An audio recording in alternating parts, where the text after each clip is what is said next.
ಪ್ರತಿದಿನ ಬೆಳಗ್ಗೆ ನಾನೇ ಎಬ್ಬಿಸುತ್ತಿದ್ದೆ ಸಾಕ್ಷಿ. ಆದ್ರೆ ನೀವು ಈಗ ತುಂಬಾ ಬದಲಾಗಿದ್ದೀರಾ. ಆದರೆ ಸಾಕ್ಷಿ ಹಿಂದಿನ ದಿನಗಳಲ್ಲಿ ಹೇಗಿರಲಿಲ್ಲ, ತುಂಬಾ ಬದಲಾಗಿಬಿಟ್ಟಿದೆ ಸಾಕ್ಷಿ. ಎಷ್ಟು ಮಾತಾಡ್ತಾ ಇದೆಯಾ? ಇದು ಹಿಂಗೆ ಮಾಡ್ತೀನಿ. ಮೊದಲು ನೀನು ಬ್ಯಾಟ್ ಮೇಲೆ ನಾನು ಆರಾಮಾಗಿ ಮಲ್ಕೋದು.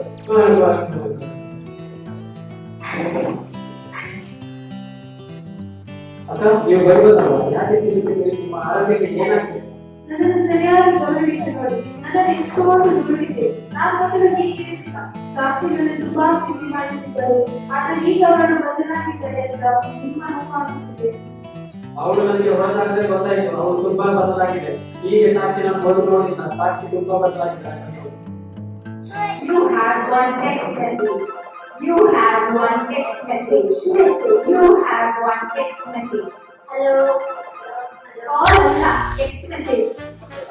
ನಾನು ಆಲ್ರೆಡಿ ಟೆಕ್ಸ್ಟ್ ಮೆಸೇಜ್ ಕಾಲ್ ಇದೇನಿದು ಐ ಕಮ್ ಪಾರ್ಟಿ ಟುಮಾರೋ ಇಷ್ಟೆಲ್ಲ ನೋಟಿಫಿಕೇಶನ್ಸ್ ಬಂದಿದೆ. WhatsApp, Facebook, Twitter. ಏನು ಟಚ್ ಫೋನ್ ಅಂತ ಇಷ್ಟು ಕೂಡ ಟಚ್ ಮಾಡಬಾರ್ದಾ? ಇದು ಮೊದಲು ಈ ಹಳೆ ಮೊಬೈಲ್ ನ ಮಾರಿ ಹೊಸ ಮಾಡೆಲ್ ಮೊಬೈಲ್ ತರಬೇಕು. ಬೆಳಗ್ಗೆ ಹಲ್ಲು ಜೊತೆ ವಾಟ್ಸ್ಆಪ್ ನೋಡಿ, ಫೇಸ್ ತೊಳೆಯಲಿ ಫೇಸ್ಬುಕ್ ನೋಡಿ, ಟೀ ಕುಡಿದಿದ್ರು ಟ್ವಿಟರ್ ಏನ್ ಬಂದಿದೆ ಅಂತ ನೋಡಿ, ಇಂಟ್ರೆಸ್ಟ್ ಇಲ್ಲದಾದ್ರು ಇನ್ಸ್ಟಾಗ್ರಾಮ್ ರೀಲ್ಸ್ ನೋಡಿ. ಇದನ್ನು ನನ್ನ ಮೇಲೆ ರೇಗಾಡ್ತೀಯ? ನಿನ್ನ ಹಿಸ್ಟ್ರಿ ನನ್ನಲ್ಲಿ ಡಿಲೀಟ್ ಮಾಡಿರ್ಬೋದು, ಬಟ್ ನಿನ್ನ ಹೆಸರು ನನ್ನಲ್ಲಿ ಯಾವಾಗಲೂ ಇರ್ತದೆ. ಏನು ಹಿಸ್ಟ್ರಿ ಡಿಲೀಟ್ ಮಾಡಿದ್ರು ನನ್ನ ಹೆಸರು ಅಲ್ಲೇ ಇರುತ್ತಾ? ಗೂಗಲ್ ಅಲ್ಲಿ ಇವರಲ್ಲಿ ಪ್ಲೀಸ್ ನನ್ನ ಹೆಸರು ಡಿಲೀಟ್ ಮಾಡು ಪ್ಲೀಸ್.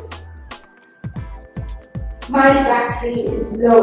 My battery is ಏನು low. ನೀನ್ ಮಾತಾಡುವಾಗ ನಾನ್ ಕೇಳಿಸ್ಕೋಬೇಕು, ಆದ್ರೆ ನಾನ್ ಮಾತಾಡುವಾಗ ನೀನ್ ಕೇಳಿರೋಣ. ಯಪ್ಪ ಇವಾಗ ಏನ್ ಮಾಡೋದು? ಮೊಬೈಲ್ ಬೇರೆ ಸ್ವಿಚ್ ಆಫ್. ಇವಾಗ ಇದಕ್ಕೆ ಬೇಕಪ್ಪ ಕಳೆಯೋದು. ಟಿವಿ ನೋಡ್ತೇನೆ, ಆರಾಮಾಗಿ ಪ್ರೋಗ್ರಾಮ್ ಕೂಡ ನೋಡ್ಬೋದು.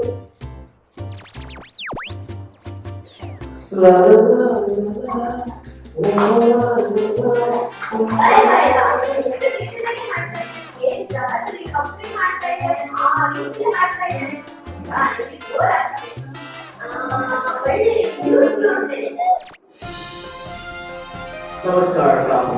ಇಂದಿನ ಮುಖ್ಯಾಂಶಗಳು: ಆ ಪಕ್ಷದವರು ಈ ಪಕ್ಷ ನೋಡಿ, ಈ ಪಕ್ಷದವರು ಆ ಪಕ್ಷ.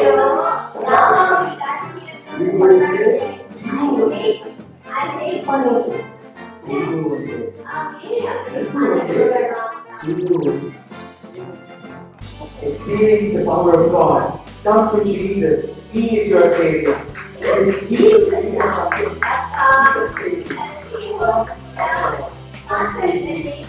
Praise God. ಟಿವಿ ನೋಡೋರು ಕೂಡ ಅದನ್ನೇ ಪ್ರೀಚ್ ಮಾಡ್ತಾ ಇದ್ದಾರೆ. ಸಾರಿ ಪಾಸ್ಟರ್, ನನಗೆ ಇದನ್ನ ನೋಡಕ್ ಆಗಲ್ಲ. ಎಷ್ಟು ಅಂತ ವಾಕ್ಯ ಕೇಳಿ ಜೀವನ ಸರಿ ಮಾಡ್ಕೊಳ್ಳೋದು. ಜೀವನ ಸರಿ ಮಾಡೋಣ ಅಂದ್ರೆ ಈ ಮೊಬೈಲ್ ಬಿಡತ್ತೆ. ಮೊಬೈಲ್ ನೋಡ್ತಾವ ಬಂದಿಲ್ಲ ಆಗ್ತದೆ. ಸೊ ನಾನು ಇದನ್ನ ಆಫ್ ಮಾಡ್ತೇನೆ. ಸಾಕ್ಷಿ, ನನ್ನ ಗುರುತು ಸಿಕ್ಕಿತಾ? ಯಾರು? ಬೈಬಲ? ನಿಮ್ಮ ಗುರುತು ಯಾರಿಗಿಲ್ಲ ಬೈಬಲ್. ನಿಮ್ಮ ಪರಿಚಯ ನನಗಿದೆ. ನಿನ್ನೆ ನನ್ನ ನೆನಪಿರುವುದು ಒಳ್ಳೆಯದು, ಆದ್ರೆ ಈಗಿನ ದಿನಗಳಲ್ಲಿ ನೀವು ಮೊಬೈಲ್, ಟಿವಿ, ಫ್ರೆಂಡ್ಸ್ ಹೀಗೆ ಜಾಸ್ತಿ ಟೈಮ್ ಸ್ಪೆಂಡ್ ಮಾಡ್ತೀವಿ. ನೀನು ಬದಲಾಗ್ತದೆ ಸಾಕ್ಷಿ.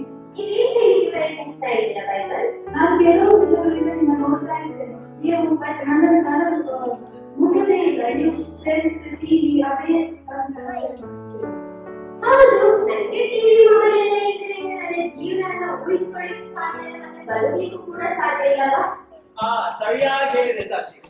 ಅವಳಿಗೆ ಬೇಜಾರಾದಾಗ ಕಾಮಿಡಿ ಶೋ ತೋರಿಸಿದ್ದೇನೆ, ಅವಳಿಗೆ ಬೋರ್ ಆದಾಗ ಡ್ಯಾನ್ಸ್ ಮಾಡಿ ತೋರಿಸಿದ್ದೇನೆ. ಇದೆಲ್ಲ ನಿಮ್ಗೆ ಮಾಡ್ಲಿಕ್ಕೆ ಸಾಧ್ಯವಾ? ಕರೆಕ್ಟ್ ಆಗಿ ಹೇಳಿದ್ದು. ನಿಮ್ಮ ಬಗ್ಗೆ ಇವರಿಗೆ ಗೊತ್ತಾಗಬೇಕು. ಟೀಲನ ಒಂದು ನಿಮಿಷ ಮುಂಚೆ ನಿಮ್ಗಿಂತ ಜಾಸ್ತಿ ಅವಳು ನನ್ನನ್ನ ಪ್ರೀತಿಸ್ತಾಳೆ. ನೀವು ಹಳೆ ಫ್ರೆಂಡ್, ನಾನು ಹೊಸ friend. Shopping, eating, enjoyment, fun ಎಲ್ಲ ನನ್ನ ಮೂಲಕ ಮಾಡ್ತಾಳೆ. ಅವಳಿಗೆ ಬೋರ್ ಆದಾಗ ವಾಸಿಸ್ ಮಾಡಲು ನಾನು ಸಹಾಯ ಮಾಡ್ತೇನೆ. ಎಲ್ಲಿ ತನಕ ಗೊತ್ತಾ? ಎಲ್ಲಿ ತನಕ ಅಂದ್ರೆ ಅವಳು ವಾಶ್ರೂಮ್ ಹೋಗೋದು ನನ್ನನ್ನು ಕರ್ಕೊಂಡು ಹೋಗ್ತಾಳೆ. ಮೊಬೈಲ್ ನನ್ನ ಮಾನ ಮರೆತು ನನ್ನ ಟಾಪಿಕಲ್ಲಿ ಹೇಳಿದ ಮರೆತು ತೆಗಿಬೇಡ. ಸಾಕ್ಷಿ, ಇವರೆಲ್ಲ ಹೇಳೋದು ನಿಮಗೆ ಅಮೂಲ್ಯ ಅನಿಸುತ್ತಿದೆಯಲ್ವಾ? ಅಫ್ಕೋರ್ಸ್, ಅದರಲ್ಲಿ ಇದೆ ಮೊಬೈಲ್ ಟಿವಿ ಅಂದ್ರೆ ಈಗಿನ ಜಾಯಮಾನ ನಡೆಯಲ್ಲ. ಅಂತದ್ರಲ್ಲಿ ಇದೆಲ್ಲ ಕಾಮನ್ ಅಲ್ವಾ? ಬಯಸುತ್ತಿದ್ದೇನೆ ಸಾಕ್ಷಿ. ನೀನು ನನ್ನಿಂದ ತುಂಬಾ ದೂರ ಹೋಗಿದ್ದೆ ಸಾಕ್ಷಿ. ನೀನು ತುಂಬಾ ಬದಲಾಗಿದ್ದೆ. ಇಲ್ಲ ಬೈಬಲ್, ನಾನು ಬದಲಾಗಿಲ್ಲ. ನೀನು ಬದಲಾಗಿದ್ದೆ ಸಾಕ್ಷಿ. ಹಿಂದಿನ ದಿನಗಳಲ್ಲಿ ನೀನು ಬೆಳಗ್ಗೆ ಯಾರನ್ನು ಹುಡುಕುತ್ತಿದ್ದಿ. ನೀನು ನಿನ್ನ ಕೈಯಲ್ಲಿ ಹಿಡಿದುಕೊಂಡು ಓದುತ್ತಿದ್ದಿ. ಆದರೆ ಈಗ ನೀನು ನನ್ನ ಬಳಿಗೆ ಬರುವುದಿಲ್ಲ. ನೀನು ಪಾಪಕ್ಕೆ ಗುಣಗಳಾಗಿದೆ ಸಾಕ್ಷಿ.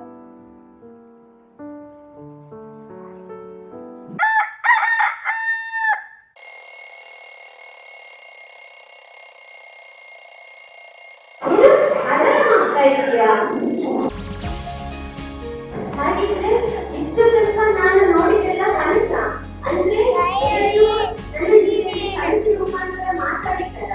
ನಾನು ಎಷ್ಟು ಭಾಗ್ಯವಂತರಾಗಿದ್ದೇನೆ. ಇಷ್ಟು ದಿನ ನಾನು ಈ ಲೋಕದ ವಸ್ತುಗಳಿಗೆ ಅಧೀನರಾಗಿ ಲೋಕದ ಪ್ರಕಾರವಾಗಿ ನಾನು ಜೀವಿಸ್ತಾ ಇದ್ದೆ. ಹಾಗೆ ನಾನು ನೋಡುವಾಗ ಈ ಮೊಬೈಲ್ ಟಿವಿಯಿಂದ ನಮ್ಮ ಜೀವಿತಕ್ಕೆ ನಾವು ನಾಶ ಮಾಡ್ಕೊಳ್ತಾ ಇದ್ದೇವೆ ಮತ್ತು ನಮ್ಮ ಜೀವಿತ ಯಾವುದೇ ಕಾರಣಕ್ಕೂ ಅಭಿವೃದ್ಧಿ ಅಂತ ಆಗುತ್ತೇ ಇಲ್ಲ.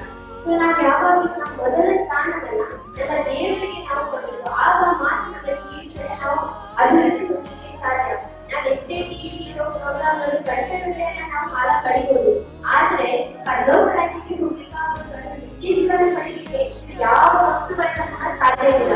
ಅದಕ್ಕಾಗಿ ನಮ್ಮ ಹೊರಗಿನ ನಾವು ಎಷ್ಟೇ ಪವಿತ್ರರಾಗಿ ಲೋಕದಲ್ಲಿ ಕಾಣಬಹುದು, ಆದರೆ ಒಳಗಿನ ನಾವು ಹೇಗಿದ್ದೇವೆ ಅಂತ ನಮಗೆ ಮಾತ್ರ ಗೊತ್ತಿದೆ, ನಮ್ಮ ದೇವರಿಗೆ ಮಾತ್ರ ಗೊತ್ತಿದೆ. ನಮ್ಗೆ ಅಶೋಕ್ ಪಾಸ್ಟರ್ ಯಾವಾಗ ಒಂದು ಮೆಸೇಜ್ ಅಲ್ಲಿ ಹೇಳ್ತಾ ಇದ್ದಾರೆ, ಔಟ್ಸೈಡ್ ಹೋಲಿ ಹೋಲಿ, ಇನ್ಸೈಡ್ ಖಾಲಿ ಖಾಲಿ. ಯಾವಾಗ